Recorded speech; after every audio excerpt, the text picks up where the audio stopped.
Você sabe a diferença entre uma igreja pentecostal e uma igreja neopentecostal? Aliás, você sabe o que é pentecostal? Você sabe a diferença entre elas e uma igreja tradicional evangélica? Deixe aqui os seus comentários, diga o que você acha sobre o assunto. Esse é o tema dessa semana do canal Angeline. Vamos falar sobre uma igreja evangélica pentecostal.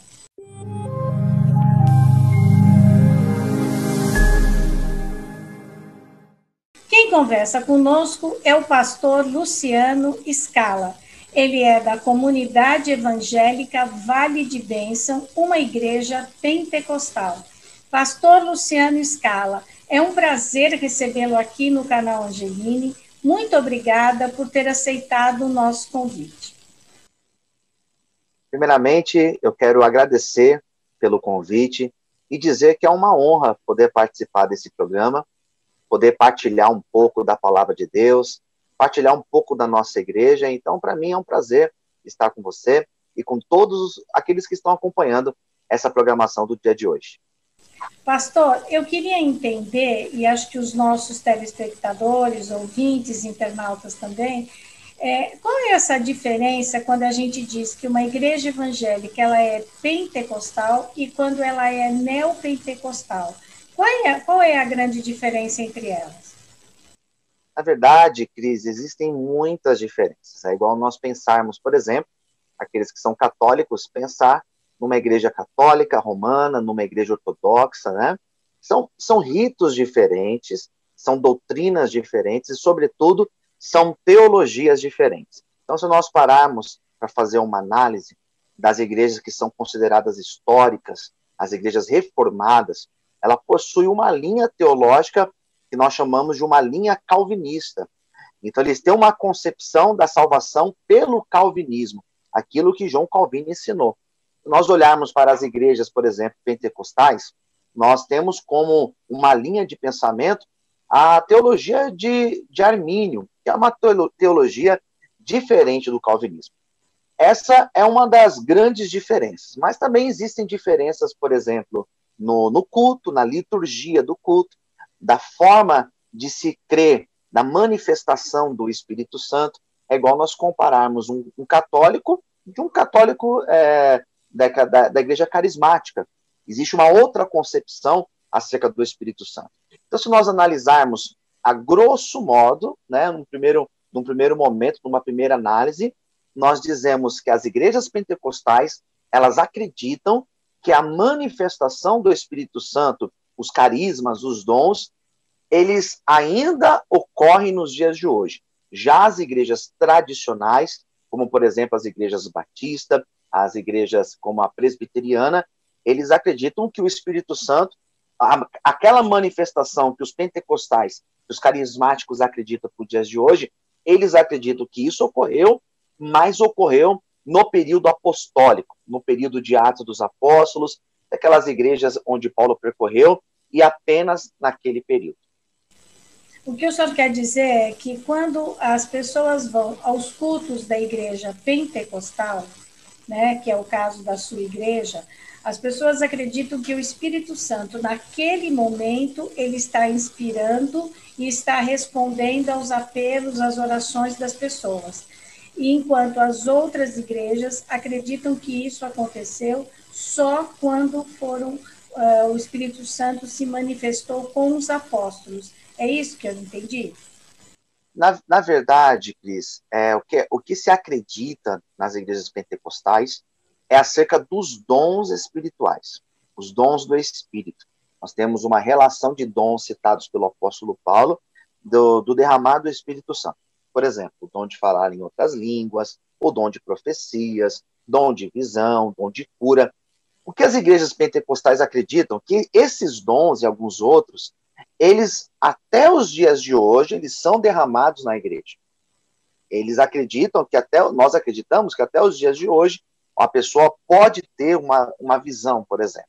Ela pode orar em outras línguas.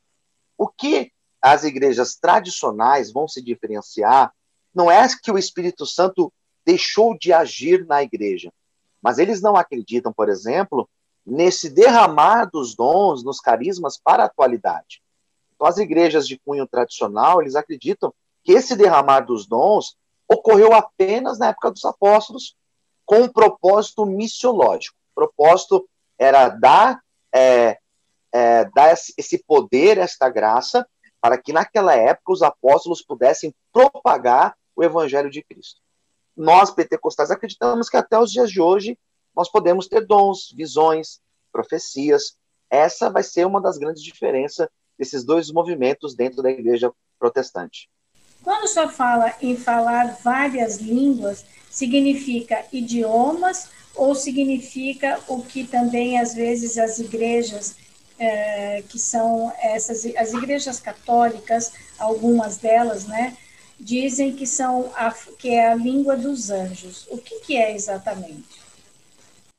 É uma excelente pergunta, Cris, porque algumas pessoas elas acabam fazendo a confusão ao se tratar deste assunto.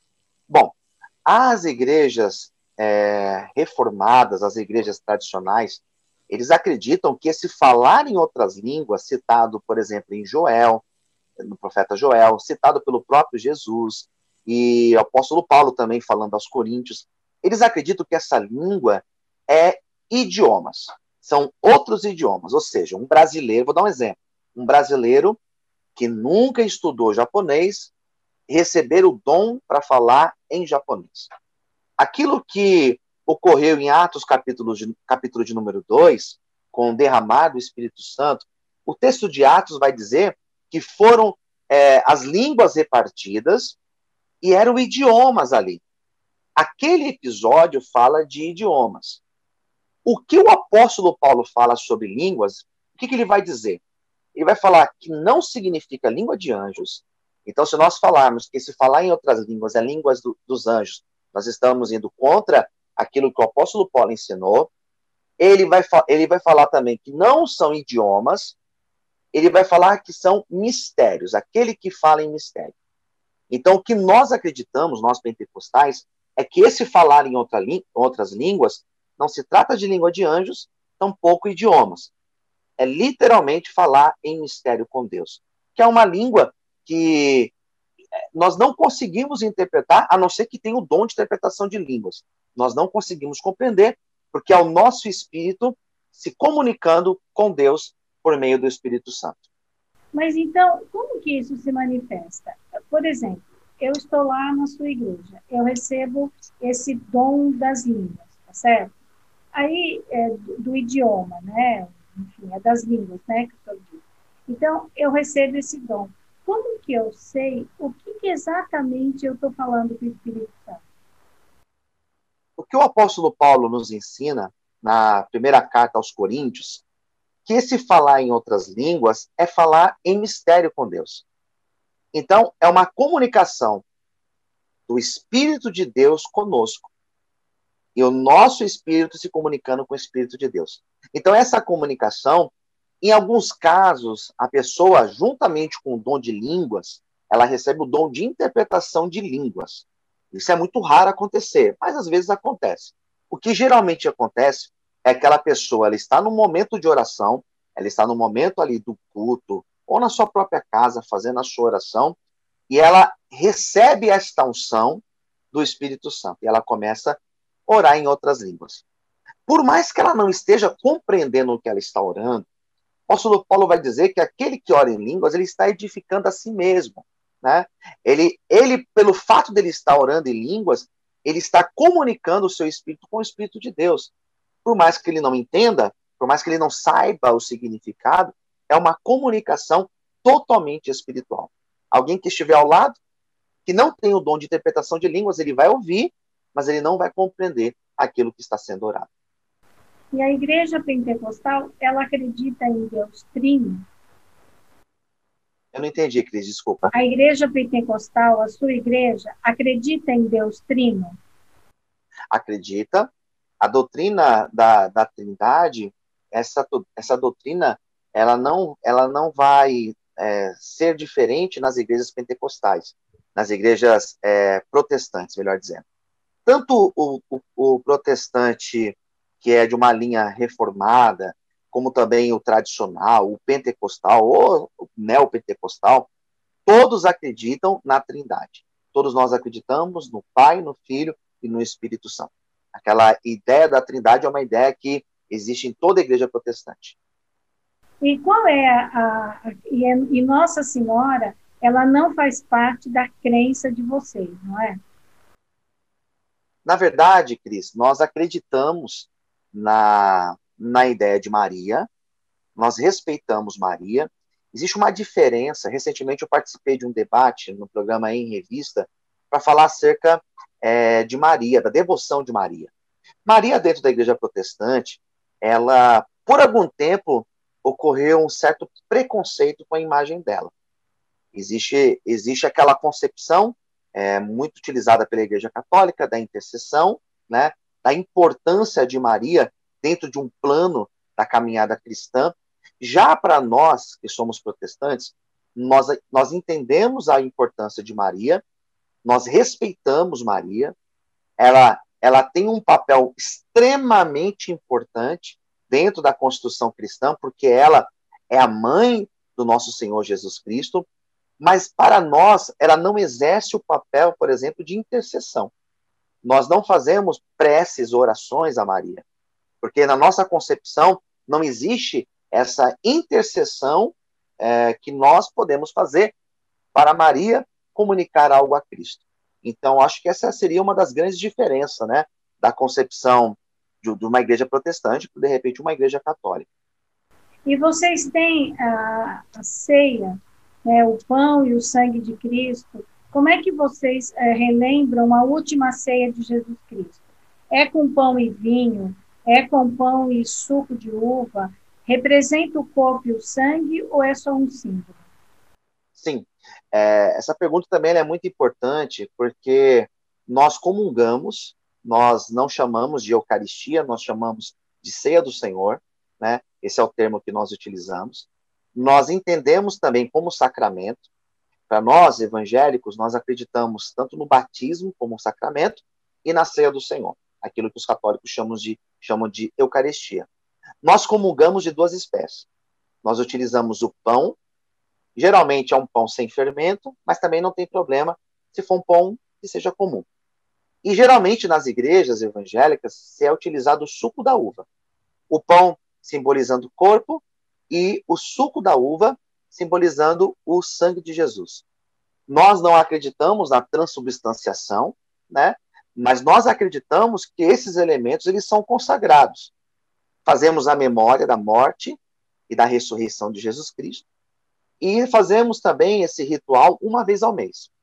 Isso vai diferenciar de cada igreja.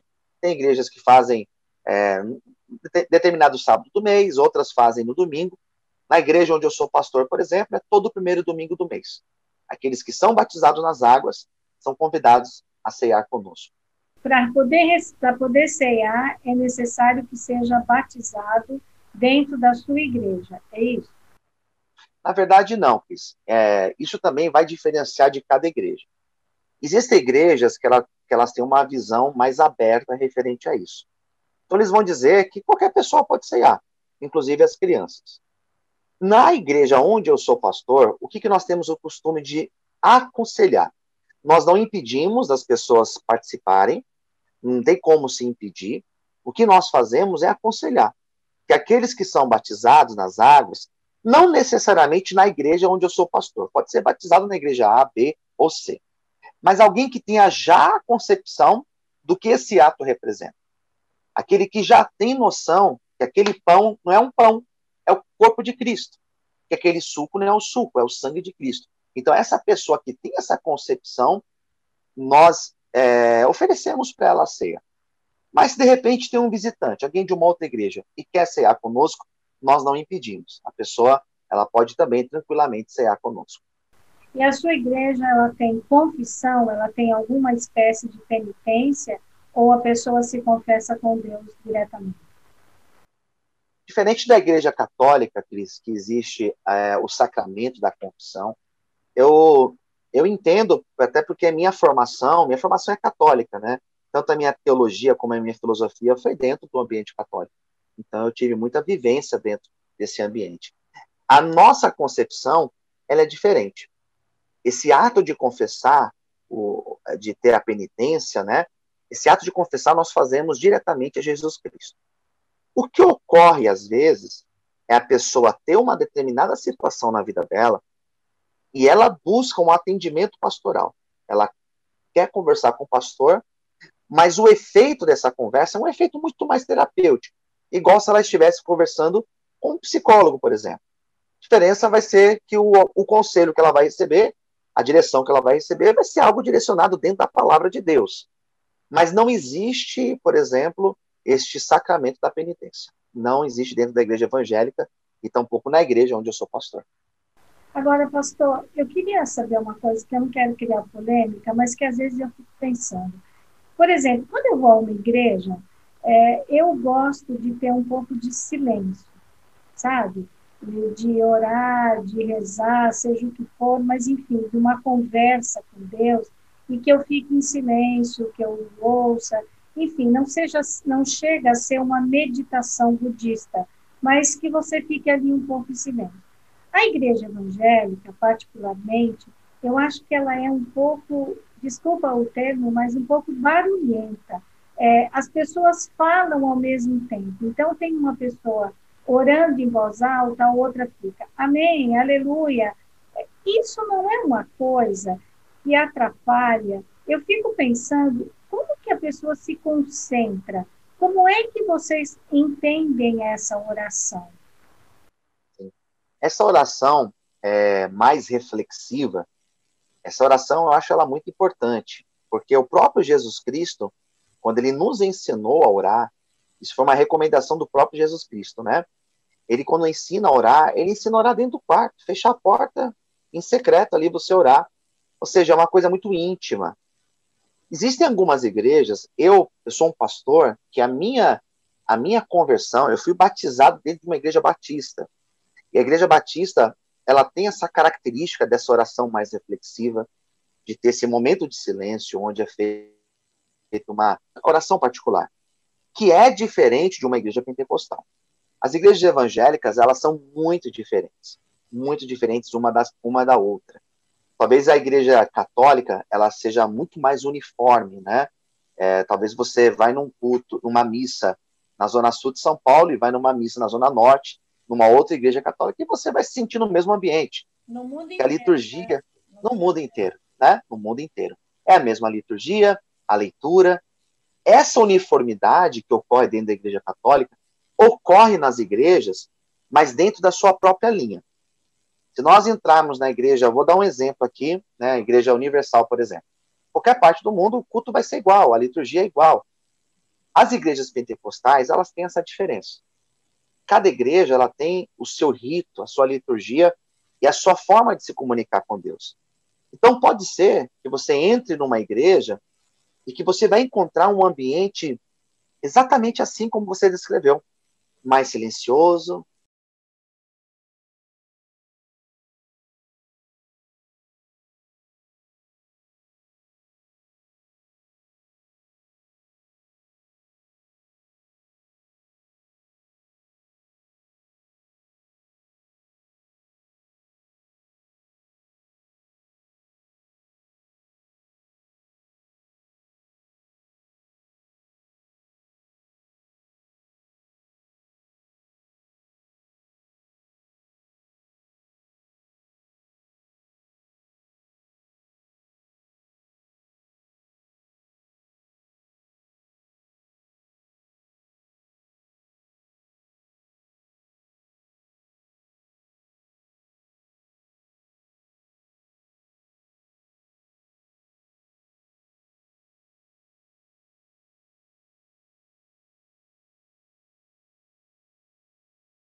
Pastor, o senhor é uma pessoa que andou por várias igrejas, digamos assim, né? Tem vários cursos, estudou tudo.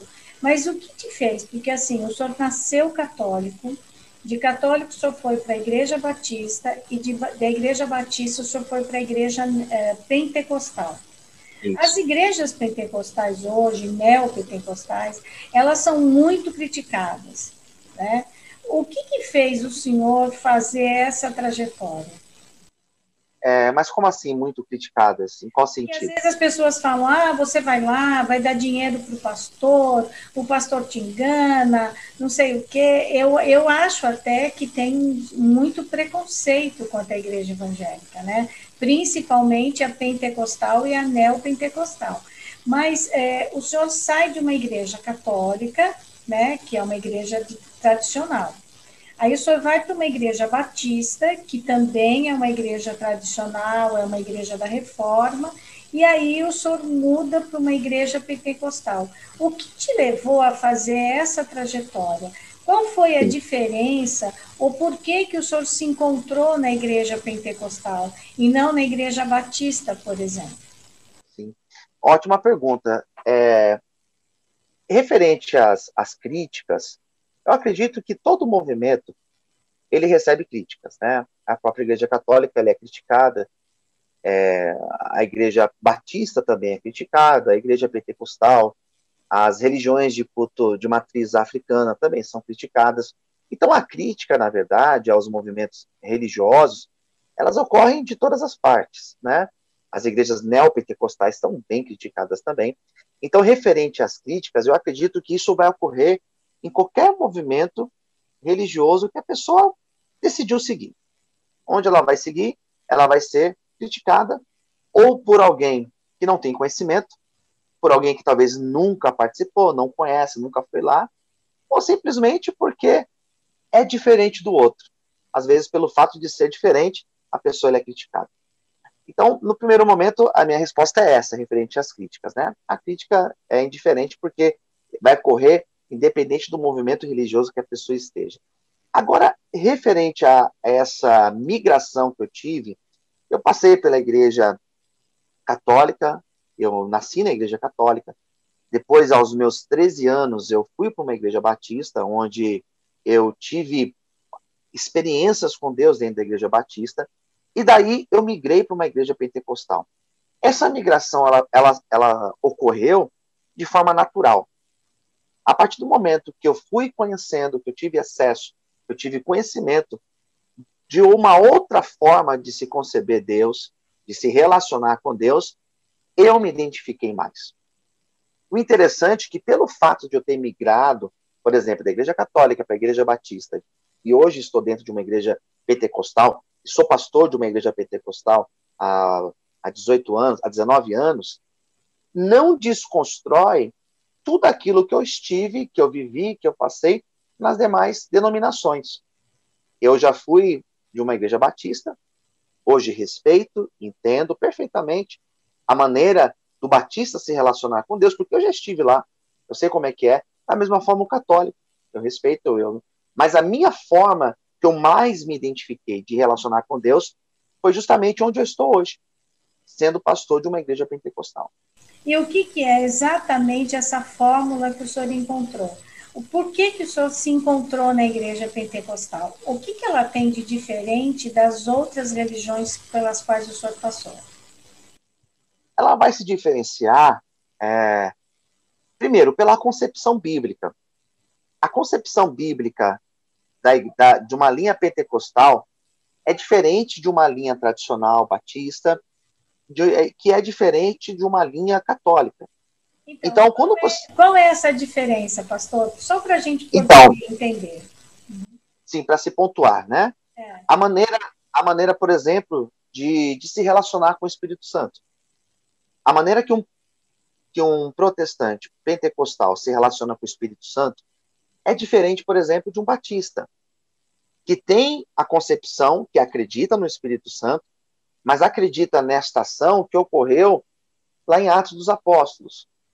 A vivência que eu tenho com Deus hoje, que eu tenho com o Espírito Santo, mostra que o Espírito Santo, até a atualidade, continua agindo.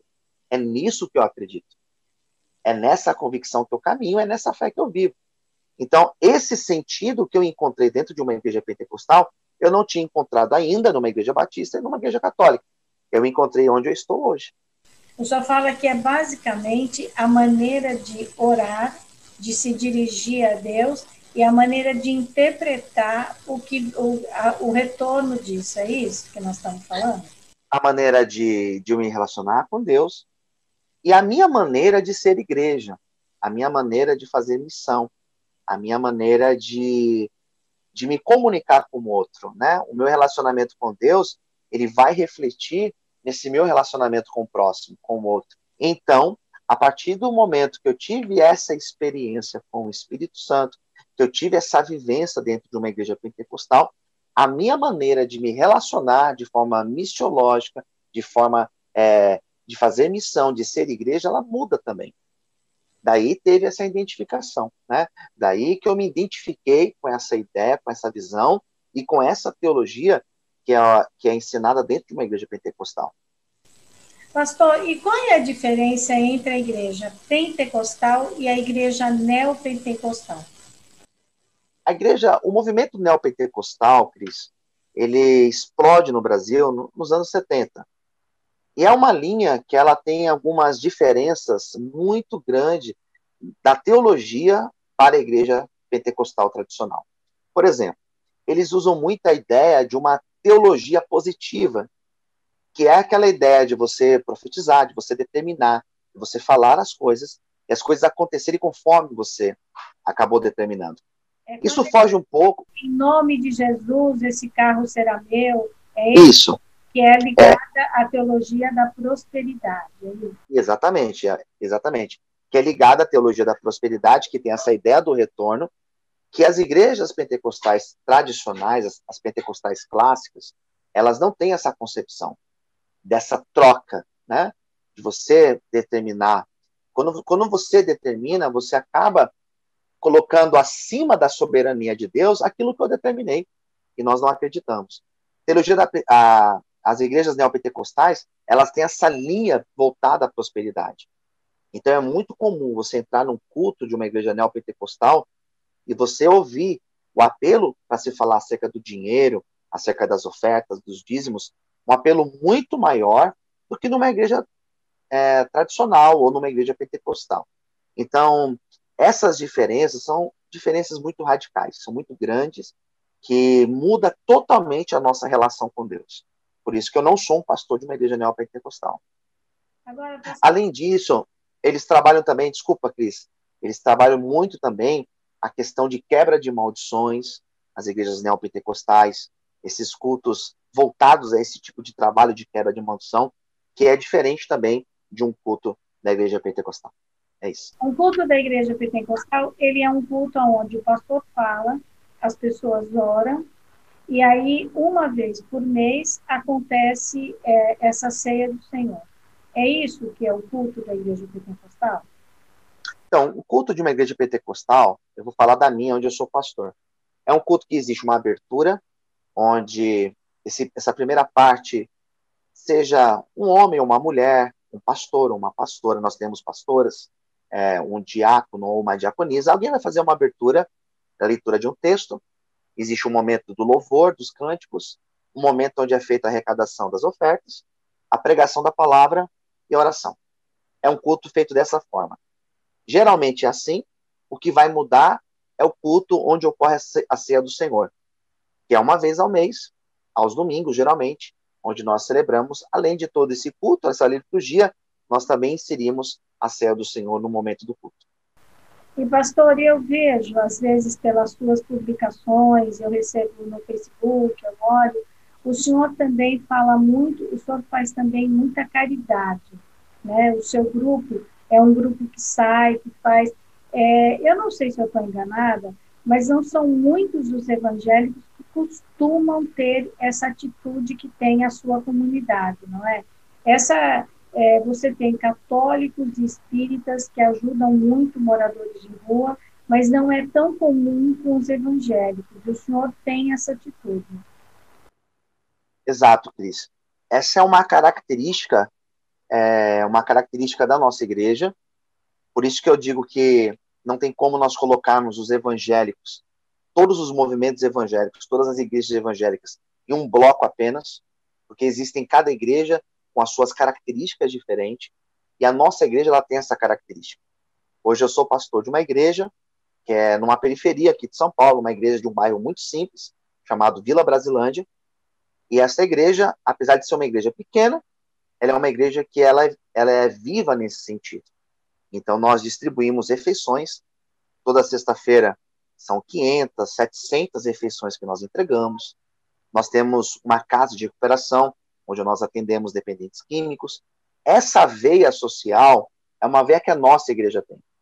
Muitos evangélicos fazem isso, né? Como também muitos católicos, muitos espíritas, mas não é uma regra, não é uma regra. Nós não fazemos isso pensando numa forma de penitência, de você pagar por pecados, nós não fazemos com essa concepção, nós fazemos o bem simplesmente porque nós entendemos que fazer para o próximo é fazer para o próprio Cristo, é cumprir aquilo que está em Mateus capítulo 25, né? Tive fome e deste-me de comer. Então essa é uma característica minha, uma característica da igreja onde eu sou pastor, e eles entenderam, e é uma visão que nós levamos adiante, sim. E o senhor tem muitos colaboradores, pastor, porque eu vejo que o senhor está em todas as atividades, né? Mas as pessoas que frequentam a sua igreja, elas têm, não, como é que é? Eu tenho um grupo, né, que nós chamamos, que são os obreiros da igreja, né? São os obreiros, que são os voluntários. Então, assim, é uma igreja que é ativa e ela só consegue fazer isso porque existe, na verdade, um exército de pessoas que trabalham junto. Então, por exemplo, eu tenho esse projeto às sextas-feiras, que nós levamos as refeições, mas é um projeto que eu sou uma ponta apenas do projeto, porque é um projeto que mobiliza entre 50 a 70 pessoas, desde aqueles que cozinham, que são voluntários, aqueles que preparam as marmitas, que fecham as marmitas, e aqueles que vão realizar as entregas comigo. Então é um exército, desde aqueles que doam até aqueles que vão lá fazer as entregas. É um grupo gigante, são 70 pessoas mobilizadas para fazer esse projeto acontecer, por exemplo, às sextas-feiras. E vocês entregam mais ou menos quantas marmitas por semana? Por semana é em torno de 500 a 700 refeições nas ruas. Nós temos entrega de alimentos também na porta da igreja, toda terça e toda quinta, mas nas ruas, com os moradores de rua, aproximadamente 700 refeições semanais. E essas entregas que os senhores fazem na igreja, ela é alimento cru ou já é alimento cozido? Alimento cru. Às terças-feiras a gente entrega frutas, verduras e legumes, né, às terças, e às quintas-feiras nós entregamos alimentos geralmente de cesta básica. Um arroz, um óleo, um feijão. Aquilo que nós arrecadamos de doações, nós entregamos às quintas-feiras. E essas pessoas que vão, elas são pessoas cadastradas, elas são pessoas do bairro, como é que elas são selecionadas para receber, tirando os moradores de rua? Essas pessoas que vão até a igreja são pessoas do bairro, não necessariamente pessoas da nossa comunidade, da nossa igreja, mas são pessoas da nossa rua, das ruas próximas, né? Que conhecem o nosso trabalho, sabem desse trabalho que nós realizamos, e eles vão até a porta da igreja. Sempre 1 hora antes do culto, começamos as entregas, e aqueles que chegam até nós, nós servimos aquilo que nós temos. E eles participam do culto? Alguns poucos, Cris, alguns poucos, né? A maioria geralmente vem buscar doação e volta para casa, mas alguns poucos participam, ficam com a gente e depois do culto vão embora. E eles fazem alguma espécie de trabalho voluntário ou eles só recebem essa cesta e voltam para casa? Eles só recebem a cesta. Eles não têm nenhuma atividade, né? Existem alguns que fazem as atividades conosco e também recebem ajuda, né? Mas o contrário também não se aplica. Aqueles que recebem, de alguma forma, ajudar, não. Geralmente não. Pastor, tem uma característica das igrejas evangélicas que eu pessoalmente admiro muito, que é uma ajuda que as pessoas fazem aos irmãos, como se diz, né? Ajude o irmão que está desempregado. Eu queria saber do senhor como que isso acontece, porque às vezes me parece que é uma comunidade tão unida E essa comunidade evangélica, ela celebra junto a festa da igreja, a festa da casa dela, o aniversário, o casamento. Me parece que as pessoas que frequentam as igrejas evangélicas, essas igrejas menores, né, não uma igreja enorme, mas que elas vivem em comunidade e celebram tudo na igreja. É isso mesmo que acontece? E o trabalho dos obreiros, às vezes, ele é mais importante do que o pastor, me parece, porque os obreiros é que fazem essa união entre as pessoas. É isso? Então, Cris, a tua fala é correta, é isso mesmo. Esse movimento, essa engrenagem, de fato, os obreiros são de extrema importância, né? Isso ocorre, essa unidade, ela ocorre de uma forma muito natural. Mas também vale ressaltar que são nas igrejas menores. As igrejas maiores, acaba que fica um pouco difícil de se fazer esse tipo de dinâmica. Mas as igrejas menores, as igrejas de bairro, de periferia, eu sou pastor de uma igreja de periferia, então eu conheço a nossa realidade. As igrejas menores, acaba que existe uma comunicação maior, nós sabemos dos problemas, das dificuldades de um dos outros, e nós procuramos nos ajudar. É exatamente isso. De repente, um que está com uma dificuldade financeira, procuramos ajudar, seja com alimento, seja ajudando numa conta, porque, na verdade, todos nós estamos sujeitos a passarmos por um momento difícil. Então, essa unidade, de fato, existe. As igrejas maiores fica um pouco mais difícil de acontecer, mas as igrejas menores, numa maioria, realmente, acontece essa unidade, que é uma característica muito marcante nossa. Pastor, e a igreja evangélica hoje, ela também é um motivo de polarização, né? Muita gente fala, são os evangélicos, eles acreditam no governo, eles não acreditam, eles querem tomar vacina, eles não querem tomar vacina. Como que o senhor vê esse movimento entre os evangélicos e os não evangélicos dentro desse país que está tão polarizado, tão precisando de Deus? Fala sério, pastor. É complicado, né? E a gente percebe, Cris, que as igrejas evangélicas, elas tomaram rumo para esse sentido, e um rumo muito sério, né? Hoje nós temos deputados, nós temos vereadores, senadores, nós temos um presidente que levanta uma bandeira. Então acaba que acontece essa identificação, que ela tem os seus perigos, né? Porque ela pode ir para um fanatismo, ela pode fugir daquilo que é racional. Então, assim, essa polarização, ela existe. A gente encontra muitas pessoas dentro da igreja fazendo coro com aquilo que o presidente Bolsonaro coloca. Eu, particularmente, concordo com algumas coisas que ele fala, não concordo com outras, não concordo com tudo, né?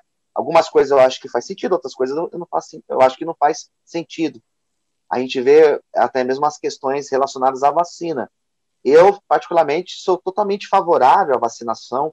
Acredito que vai ser um avanço se nós conseguirmos vacinar o nosso Brasil. A gente precisa de uma vacina e não faz sentido ir para um outro caminho que não seja esse, contra a ciência, contra aquilo que é racional. E, infelizmente, muitas igrejas, muitos pastores levantaram uma bandeira que se aproxima de um extremismo, se aproxima de um fanatismo, que independente do movimento religioso, seja qual for o movimento, todo fanatismo, todo extremismo, ele é perigoso. Seja o Islã, seja um católico, seja um protestante, ele vai ser perigoso. Porque também essa história do armamento, não é possível que um cristão seja a favor do armamento, né? Então, Sim. tudo isso parece que assim, as pessoas elas falam tanto Deus acima de tudo, Deus no controle, e daí elas são favoráveis ao armamento, elas são favoráveis ao racismo. Então, isso, como diz na minha terra, pastor, não orna, né? Isso não combina. Isso não tem nada a ver com a palavra de Jesus. Ou eu estou enganada? Não, o caminho é esse. Eu participei, Cris, de um debate alguns meses atrás para falar sobre a questão do armamento, né? Se eu era favorável ou se eu era contra. E eu sou contra, né? Eu sou contra o armamento da sociedade. E eu tive pastores do outro lado dizendo o contrário. E pastores que eu respeito, excelentes teólogos, de renome que são favoráveis, né? Eu, particularmente, eu levanto a bandeira de não se utilizar a arma por diversos motivos, Entre eles, por ser pastor de uma realidade de periferia e conhecer o efeito direto de uma arma dentro de uma casa, né? Então, eu acredito que não seja esse o caminho. Mas, infelizmente, nós encontramos essa incoerência de nós acreditarmos na Bíblia, de nós acreditarmos num Deus soberano, acreditarmos em um Jesus de paz e, mesmo assim, acreditar que se deve, por exemplo, usar arma. É uma grande incoerência do meu ponto de vista. Agora, pastor, o senhor também faz parte de grupos interreligiosos, de grupos que conversam, inclusive, sobre o ecumenismo, né? O senhor Sim. acha que a saída para que as pessoas também conversem, entendam um pouco a sua religião e respeitem a religião do outro, ela passa por esses grupos interreligiosos? Eu não digo que é o caminho, eu não digo que esse seja o caminho, mas eu digo que essa é uma possibilidade de se caminhar. Não é o caminho, a única saída, a solução para tudo, mas eu acredito que seja o respeito. O respeito deve existir, né? O fato de eu participar, por exemplo, de um grupo interreligioso, eu participo porque eu respeito o outro. Já parto desse princípio, né? Se eu não consigo respeitar a fé do meu amigo, do meu outro, daquele que é diferente a mim, fica impossível da gente criar um ambiente de paz, né? Até porque eu não sou o dono da verdade. Eu não sou aquele que tem para si a verdade absoluta. Não existe uma verdade absoluta. O que existe são formas diferentes de se compreender uma verdade. Então, acredito que você respeitar o outro seja o caminho fundamental para a gente construir uma sociedade melhor. E os diálogos interreligiosos propõem isso, né? É uma das propostas. Pastor, o que mais o senhor gostaria de falar sobre a sua religião que eu não te perguntei? Cris, eu achei que as perguntas foram muito boas, muito diretas, né? Acredito que essa clareza no diálogo fica mais fácil para quem está assistindo a gente conseguir compreender um pouquinho mais da minha religião, da minha fé, compreender um pouco mais daquilo que eu faço também na minha igreja. Eu acredito que o caminho seja esse. Nós acreditamos em Jesus Cristo, acreditamos na palavra de Deus, na Bíblia, temos na Bíblia o nosso livro de regra de fé, acreditamos na ação do Espírito Santo, na transformação do indivíduo. É isso que eu acredito, que o indivíduo pode ser transformado pelo poder de Deus, pelo poder da sua palavra. Mas eu acredito que das perguntas que você me fez foram perguntas excelentes e eu acredito que tenha ficado bem claro para aqueles que estão acompanhando a gente. Tá legal. Pastor, muito obrigada pela sua entrevista. Agradeço aqui o seu tempo, né, precioso dedicado a essa entrevista, mas eu agradeço principalmente o trabalho que o senhor faz aqui na periferia de São Paulo, que eu sei que é muito bom, né? Essa casa que recebe os dependentes químicos, esse trabalho que o senhor faz com os moradores de rua e principalmente esse movimento que o senhor faz dentro da sua igreja. Porque, embora eu não tenha nenhuma igreja, mas eu creio que entre a fé e a caridade está acima da fé. E a gente precisa olhar para o outro para que esse mundo seja melhor. Então, eu te agradeço imensamente, porque eu sei que o senhor é um pastor que coloca a mão na massa. Muito obrigada por sua entrevista. Muito obrigada mesmo. Eu que agradeço, Cris. Eu que agradeço pelo convite, pela entrevista, pelo espaço. Deus continue abençoando a tua vida, todos do teu canal.